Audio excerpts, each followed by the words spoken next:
Funky Politics. Funky Politics Show. Funky Politics. Funky Politics. Funky Politics. Funky Politics, powered by MLGW, Memphis Light Gas and Water.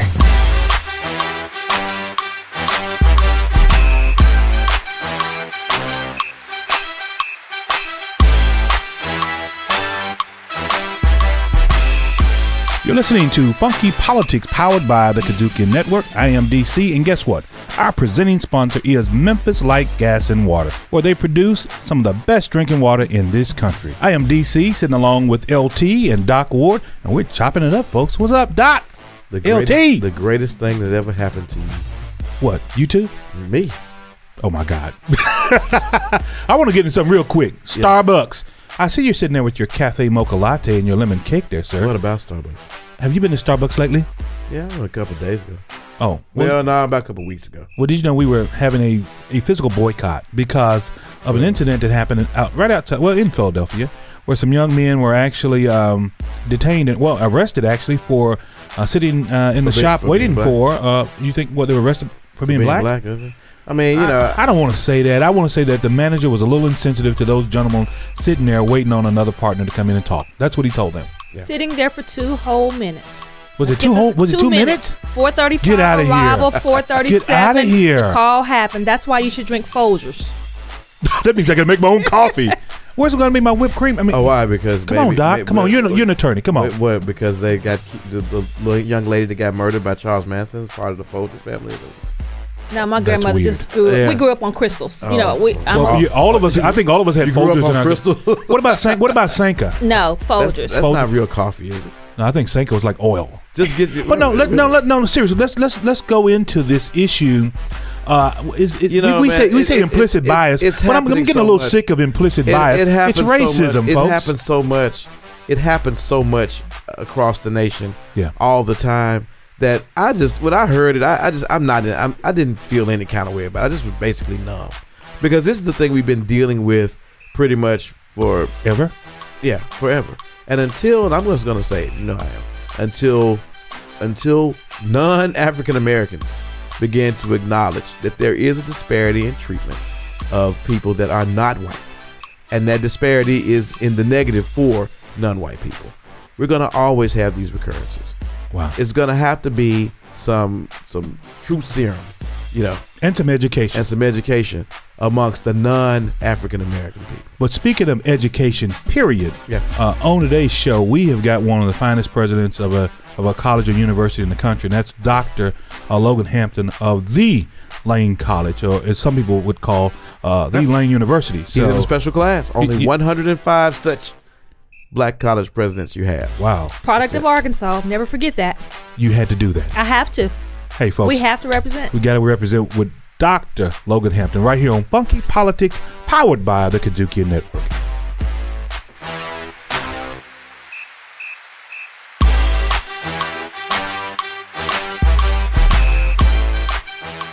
Funky Politics. Plus one lip sync champion, Latasha Peoples. Staring in the mirror, gonna change my ways. I wanna make Memphis a better place. I see a neighbor in need, but what can be done? Instead of buying shoes or a pretty dress with just $1 a month, you can help the rest. It starts with you. Plus one. Giving back through Plus One will make a difference for families in crisis. It starts with you. Plus one. Grandma's message couldn't have been any clearer. If you want to change Memphis, look in the mirror. It starts with you. Plus one. I remember when we got help from Plus One. And now we're helping others. Hey, Memphis, you can make a change. You too can make a difference. Artivism. Artivism features conversations with artists, creatives, and citizens working at the intersection of art and social activism. And I'm Linda Steele, your host. I'm a grant maker, change maker, social venture capitalist, and I invest in individuals and projects that use the arts as a vehicle for social change. Artivism on the KUDZUKIAN Network. KUDZUKIAN!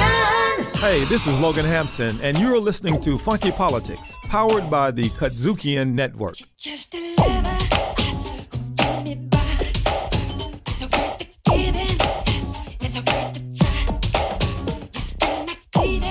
You're listening to Funky Politics, powered by the KUDZUKIAN Network. I got DC sitting right here in this chair along with my very good friends, LT from Stuttgart. I like to say Stuttgart. I'm sorry. I love to hear you say it too. I know you.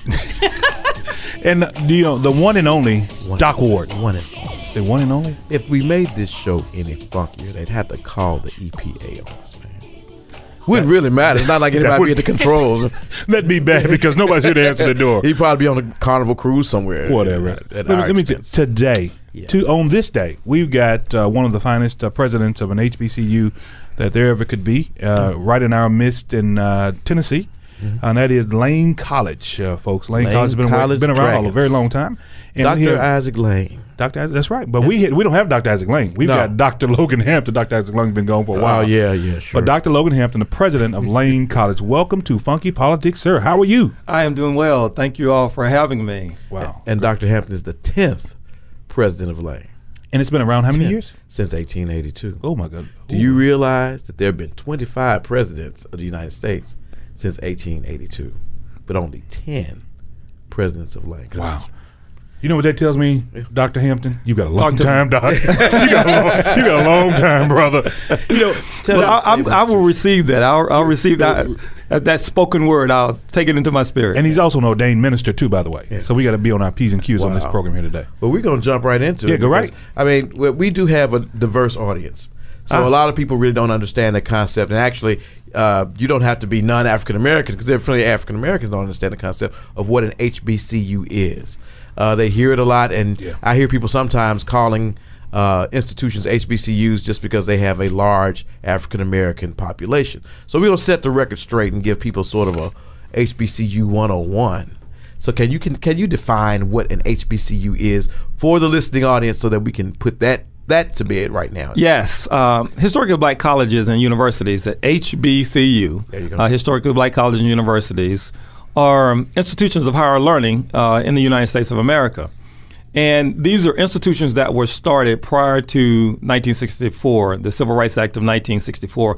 And their mission is to serve students, historically the mission was to serve African American students. Of course, in today's world, our institutions are quite diverse. But like Lane College, that was established in 1882 by Bishop Isaac Lane, just out of slavery, right on the other side of Reconstruction. Bishop Lane looked about at his preachers and said, they need a common school education. And so he established CME High School that begat Lane Institute, that begat Lane College. And it was a school that was designed to train preachers and teachers. Interestingly enough, as we think about our institution and think about institutions like ours, the HBCUs, our institution was designed for those persons who did not have access to higher education, did not have access to education. Right. And since 1882, well, they didn't have access to it because they weren't allowed. Absolutely were not allowed. To the record straight, it wasn't an issue of resources. You just weren't allowed. Well, and there were no resources being provided for those institutions. Right. And so since that period, we have been providing access and opportunity for students who did not otherwise have access. Wow. You are listening to Funky Politics, powered by the KUDZUKIAN Network. So you got, I would say, you talk about Bishop Lane. So religious organizations, of course, have been some groups that have established HBCUs, and then you had the state sort of following the Booker T. Washington route philosophy, starting some of the A&M and A&I, agricultural, mechanical, and agricultural industrial institutions, and then private sector institutions as well, right? Here. Yeah, so we've got, we're all types and all shapes and sizes. I mean, we have, there are 37 member schools of the United Negro College Fund. Now, those are all private institutions. Oh, wow. Yeah, so when you hear United Negro College Fund and you hear mine is a terrible thing to waste, but a wonderful thing to invest in, I want you to think about Lane College. Oh, wow. I want you to think about... But not Tennessee State, though, right? I want you... Okay, wait, hold on. No, I want you to think about Lemoyne-Owen. Okay. Lemoyne-Owen College. Right. So we are private institutions. I want you to think about Fisk University in Nashville. So when you hear UNCF, mine is a terrible thing, they're talking about the 37 member institutions. Now, the Thurgood Marshall organization is an organization that organizes the public institutions. Now we're talking about Tennessee State. And so then we're all together in one big family in an organization called NAFIO. But what you'll find is across the nation, we work together very well. In the state of Tennessee, the state of Tennessee has most recently established an initiative that would support HBCUs out of the Department of Higher Education here in the state. That organization is just starting now, and so we're just getting organized. But the presidents of the HBCUs in Tennessee, we'll all be a part of the commission that will work together to advance our institutions within the state of Tennessee. And so we're fortunate to have the organization, and most recently, Brittany Mosby has been hired as the director of HBCU success in our state. So, Dr. Hampton, can you help us to understand the number of campuses and colleges that we have around the country? Because we want to make sure that we understand this is a national opportunity for these schools, and where are they located? Yeah, so mostly southern, mostly in the South. But certainly there are some northern institutions that are, in fact, HBCUs. The first out of the box would have been Cheyney University in Pennsylvania. Which is the first HBCU, period. Celebrate. It is the number one. Celebrate. Lincoln University, North Wilberforce, North. In Ohio. In Ohio. Central State. In Ohio as well. In Ohio. So they're mostly southern institutions, but they're all across the country. We have about 100. I think it's 100, 101, 105. Okay, all right. I'll take your word for it. we try to do our homework here. That number seems to change sometimes in my mind. So right. I say in my mind, not nationally. It doesn't change. Like Sade said, it dives and it jumps and it ripples like the deepest oceans. Right. And let me follow up with that, Doc. So are the HBCUs fulfilling their mission that was originally intended? Oh, absolutely. Okay. One of the phrases I like to talk about is that HBCUs, we really punch above our weight. Wow. I mean, we are institutions that are, in many cases, we're low resource, tuition driven institutions. We don't have the biggest endowments. We make up about 3% of the institutions of higher learning in the country. But if I might just share, we make up 3% of the institutions of education. But in any given year, we might produce 19% of the degrees in science and engineering. For African Americans. 33% of the African Americans who earn degrees in mathematics and statistics. Although we're just 3% of all institutions, more than a third of PhDs in STEMs earn their degrees at HBCUs. 12% of earned doctorates will have their undergraduate degrees from HBCU. So when we started to look at the metrics, I mean, we consistently punch above our weight. Wow. And there you have it, folks. They are punching above their weight. Yep, Davis whipping Goliath every day. Wow. You're listening to Funky Politics, powered by the KUDZUKIAN Network.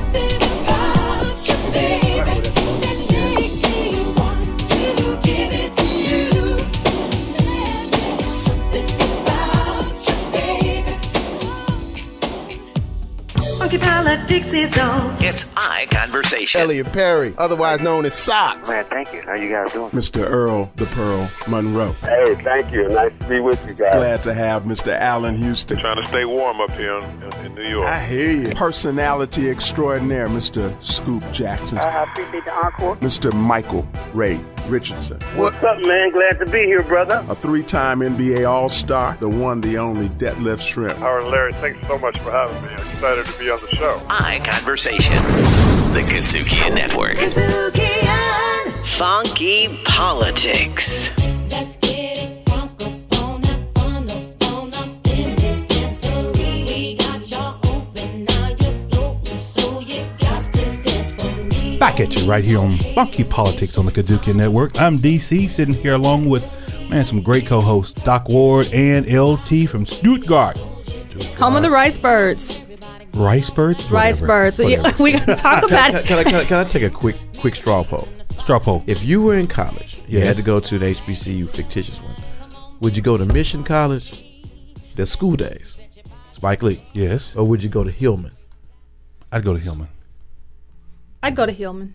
You gotta go to Hillman. That's why, folks. All of you are elitists. I go to Mission. I go to Mission. Hey, look, we're sitting here chopping it up with Dr. Logan Hampton, G5G, whatever. Dr. Logan Hampton, president of Lane College. He's joined us here, folks. We're rapping about the university. That's right. Speak it. University, because Lane University. Let's claim it right now. We're claiming it. We're touching a degree in Jesus, touching a degree and having a wonderful conversation. LT, I don't know. So Dr. Hampton, one of the things that, as we look at the historical context of HBCUs and the role that they played in leadership development, here in the Memphis area, we're going through a lot of memorial of Martin Luther King Jr. and some of the other people that were all products of HBCUs.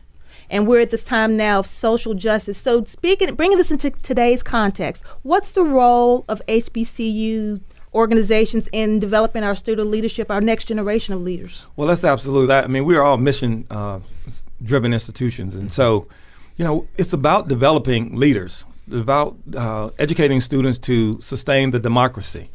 And HBCUs have been on the forefront of the movement all across the country. And I'm here today, and I certainly could call the names of many other institutions from around the country and students who were involved in the sit-ins. But I'll speak selfishly about Lane College today. Lane College has a long and a historic involvement in civil rights.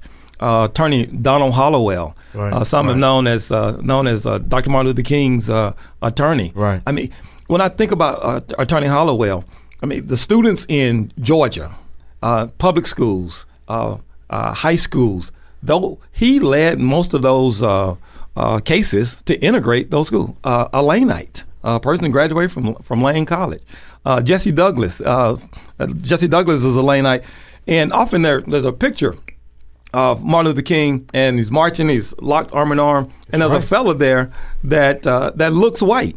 But he's actually Reverend Jesse Douglas, a Laneite who's an albino. And I tell my students this story from time to time, and I'll usually get a chance. And just a few weeks ago, when we were celebrating or commemorating Dr.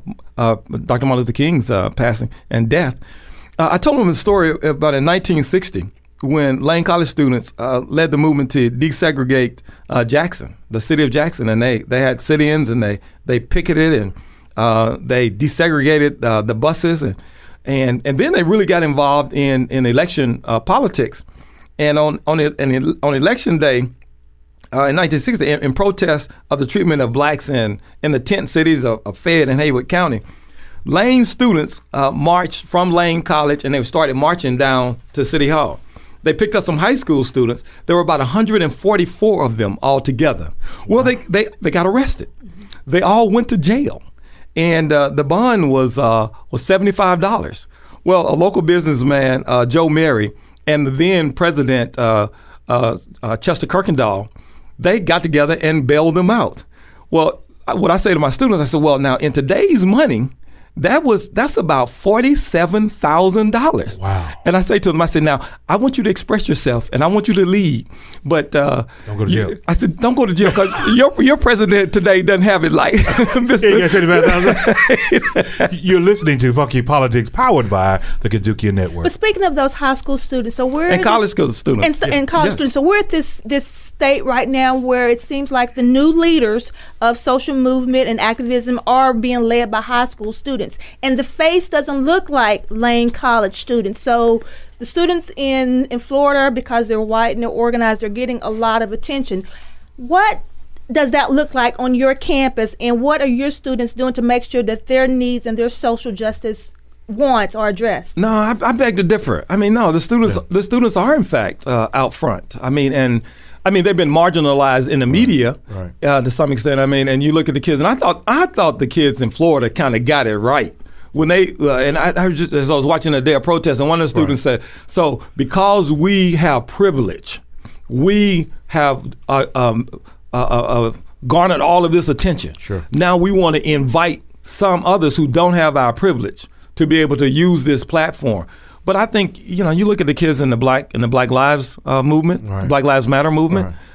You think about the students who've been protesting over at Howard University. Right. I'll even say, just a couple of years ago, so I got real intentional about trying to better the relationships between black and blue on my campus, and didn't get my language just quite right.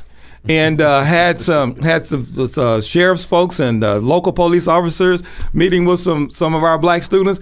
And I will tell you that our black students, black student leaders, made sure that I understood that I had not gotten my language right, and that they had some concern. They didn't have concern with me trying to improve the relationship, but they wanted to make sure that this president knew and understood their issues, and that local law enforcement understood their issues. So I might just slightly disagree to say, no, I think our students are yet on the forefront. Our students, they come from the hip hop generation speaks with a kind of clarity in my mind that is somewhat foreign to some of us that perhaps grew up in the 80s. I would say that our generation, my generation folks came out of the 80s. I mean, we were the fathers and the mothers of the hip hop generation. Right. But what these students have taken today and the messages that they bring forth, they speak with a kind of clarity and a kind of force and a kind of a kind of a swagger that I say perhaps it was in the 60s, and I see it again in our students today. And I think I would add that I think it's finally getting accepted, because you saw that Kendrick Lamar just won a Pulitzer Prize. Hear. So I think you're starting to, that other people are starting to see that the message is more than just something that's coming from youth. It's actually a message that has meaning behind it. And you're listening to Funky Politics, powered by the KUDZUKIAN Network, and we have plenty of meaning behind us as we sit down and have this discussion about HBCUs with Dr. Logan Hampton, the president of Lane University. We're going to elevate right here on the program. But one question I want to ask you, just one briefly. People always say, well, black people can go to school wherever they want to go to school, and there are all kind of means available to go to school, financial and whatnot. So in light of what you just said and what we're talking about, do you believe that the mission and the purpose of HBCUs is still relevant even today as society becomes even more diverse? Absolutely. We yet have students who need a HBCU experience. I will say to our faculty and our staff that there is a cohort of students who graduate from high schools every year that are really in our sweet spot, and they need everything that a Lane College has to offer. They need the culture, they need the history, but most important, they need the education, and they need faculty and staff who believe in them, who understand that yes, they have the talent, yes, they have the gifts, yes, they have the ability to be and do whatever, and they can learn and achieve at the highest levels. There's absolutely nothing wrong with their brains. There's nothing wrong with their minds. In some instances, our students will come to us and they may have some deficits. And I don't want to speak about it in terms of marginalized and marginalized African American, but they might come to us with some deficits in terms of skills. There's no deficit in terms of brain power. You just listen to them talk. You just watch them. But they might not have the skills. They might not know how to be a scholar.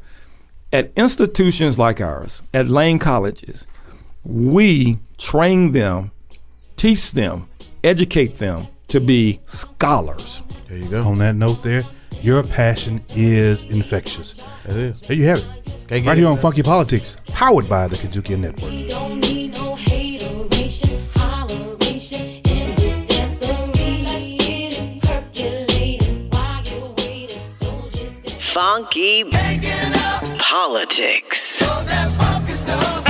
Riffin' on jazz. This next gentleman we're talking about has an unforgettable voice. My sugar is so refined. Jazz was the happiest. Yeah, Cesarway went to my school. Oh, really? Yes, he's not an alum because he didn't graduate. He has some gigs to do. Riffin' on jazz on the KUDZUKIAN Network. This is Dr. Elisa Haushalter, and you're listening to Funky Politics on the KUDZUKIAN Network. Mississippi putting it down. I'm the hottest round. I told y'all can't stop me now. Listen to me now. I'm lasting 20 rounds. And if you want me, then come on. You've been listening to the funkiest show in radio. That's right, y'all. Funky Politics on the KUDZUKIAN Network. I'm DC, sitting here along with my great co-hosts, LT and Doc Ward, and we are talking and chopping it up with Dr. Logan Hampton of the Lane College University right here in Tennessee. Doc, what's up? You all right? Hey, doing well. Thank you again. Lane College University. I call it Lane College University. I just put it all together. We just going to claim the college going to the university. Lane College University. Well, that's when you don't go to school. What happens? Yeah. You call it Lane College University. Mine is a terrible thing to waste. And I wasted half of mine. And a wonderful thing to invest in. You see, I'm going to United Negro College Fund. There you go. I'm going to invest Think Lane in College. Think Lane College. Think Lemoyne. There you go. Yeah, but Think Fisk University. But in the state of Tennessee. Well, now, some things you can't invest in. He said you can't invest in my brain. But you know, speaking of investments, let's stay right there on that line with investments. Yep. Not long ago, you and other HBCU presidents had a visit with Coke 45. We call him Coke 45 on this show. You call him Coke 45. Well, I call him Coke 45 because he's a strong drink. But anyway, and you all had a visit with the president. I'm going to give him the honor that office deserves. And the president of the United States, the 45th president, Donald J. Trump. And there was some talk about, I guess, the appearance and all of this. But you all were there on some serious business. Here. Some serious business. I don't want to take that away from the what you were there for. There were some folks that believed that it was just a show, but you were there in person. Can you share a little bit about what you think the Trump initiatives or what you all were there for and how it's helped us at this point and how it's helped HBCUs around the country? If it has helped. Yeah, Doc. Well, yeah, so we were there to advance the cause of higher education among in our sector, among HBCUs. We were there on the invitation of the President of the United States of America. Okay. And the President of the United States of America invited the historically black presidents to visit the White House. And you go. And so, yes, I mean, many of our institutions like Lane College will get a significant portion of our funding from the federal government. Right. Lane College, 90% of our students are on need-based federal financial aid. And so our interaction with the federal government is important. And so for that reason, I felt, like I think some other presidents felt, that we were duty-bound to go to the White House. Now, we did feel, as the students might say, we felt some kind of way. When we get to the White House, and we've been told that the president can't meet with us, schedule would not allow it, and we get to the meeting and it takes you 2 hours to get checked into the White House. Sure it does. And so we're over Eisenhower, ready to start our meeting and to engage this conversation and to participate in this listening session with us speaking and with the White House and administration listening. Right. Well, Omarosa, in the way only Omarosa can do, goes to the podium and says, "Oh, I have a change in plan. The president wants to see you all, and he wants to see you all in the Oval." Wow. And so then they take us over to the Oval Office, and we go in and we take a picture, and we just kind of thought, is that what this day was all about? Right. The next day, the president. Wait, that's all that happened that day? We had a conversation, but they talked more to us than we spoke to them. So I have to ask about the picture then. Yeah. So we were having the off-air conversation. Yeah. With her feet on the couch. She was First of all, standing up. You're listening to Funky Politics, powered by the KUDZUKIAN Network, and that's a funky question. Yeah. Go right ahead. She was standing up on the couch. Was she standing on the couch? Okay. Yes. See. Why? She was trying to take a picture. Thank you. And she needed the height, is what it was. Right. Well, she was trying to. Kellyanne Conway was trying to take a picture, and so there were a number of presidents that were just standing right in front of the desk, and so she was kind of leaning forward on the couch, and then I was standing and watching her, and she just kind of rocked back, and she was just right in the camera shot of the media that was in the room, and so. Let's talk a little bit about Jonathan Holyfield, and that's LT likes the salaciousness. She loves it. Can I talk about training? So can I just say the president did sign an executive order the next day. Okay. Yes, and so we and he did do some things that we asked him to do. The next day. Yeah, he moved the picture first day. Signed the one page order. Go ahead. He moved the White House initiative back into the executive session. He did do some. He said some right things, but we left there not feeling as good about our experience at the White House. We had a great day the next day at the on the Hill, having a real conversation about HBCUs. And I do think there have been some real benefits of having those conversations, participating in that HBCU fly-in, and what our legislators have done for us. And I'll say more about that. Let me ask you just one question. And we've talked about the omnibus, the bill that was passed, $1.5 trillion. Right. Let me ask: did they increase the Pell Grant? They didn't. I see you shaking your head. No, I'm shaking my head. Because that's what you all wanted, right? That's right. And the omnibus bill. If I can just be a little bit wonky, sure. And I'll try not to be too wonky. Away. Wonk. So the maximum Pell was in this omnibus, in the 2018 omnibus, was increased $175 to $6,095. The one book title. Well, one more book. And for private institutions, how does that help? It's very helpful. Okay, so we want that Pell Grant, and we wanted that Pell Grant to be increased. Right. The Title III funding was increased. The title, and there's several aspects of Title III. Title III strengthening HBCU programs was increased $34.9 million. Title III strengthening historically black graduate institutions was increased $9 million.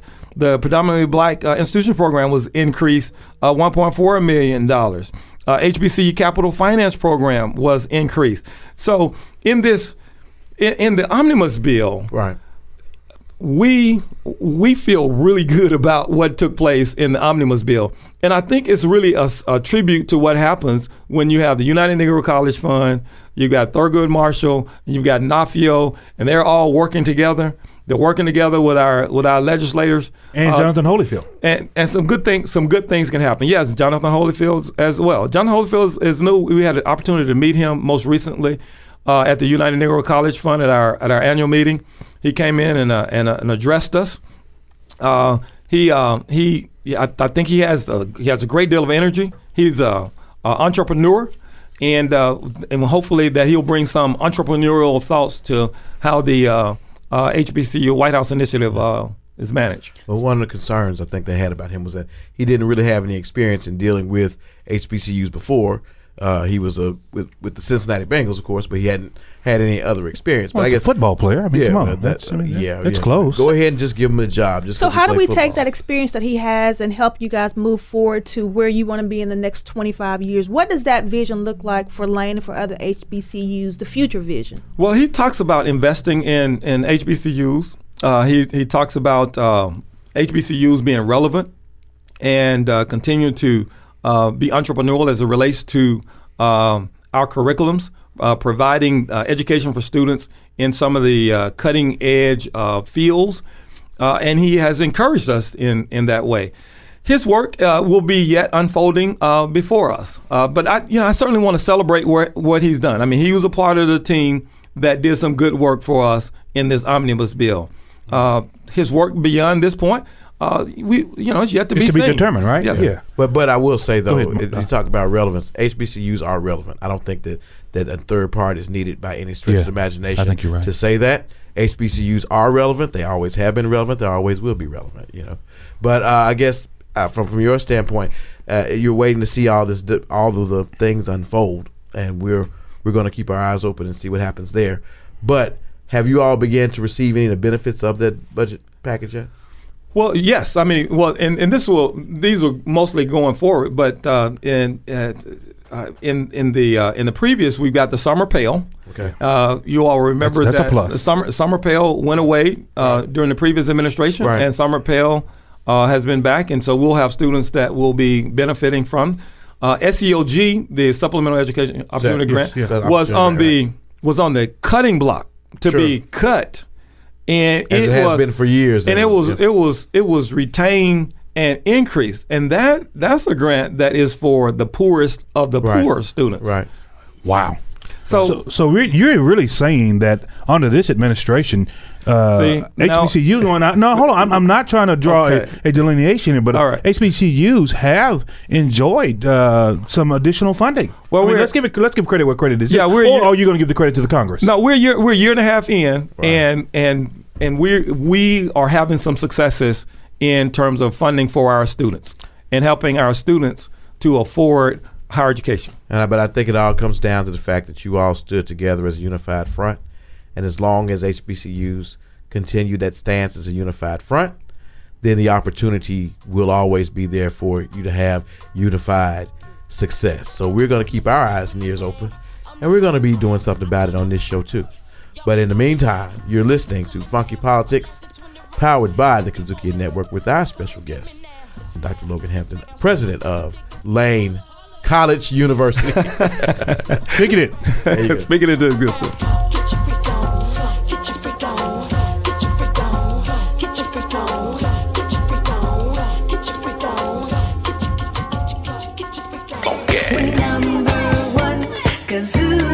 Staring in the mirror, gonna change my ways. I wanna make Memphis a better place. I see your neighbor in need, but what can be done? Instead of buying shoes or a pretty dress with just $1 a month, you can help the rest. It starts with you. Plus One. You know, giving back through Plus One will make a difference for families in crisis. It starts with you. Plus One. Grandma's message couldn't have been any clearer.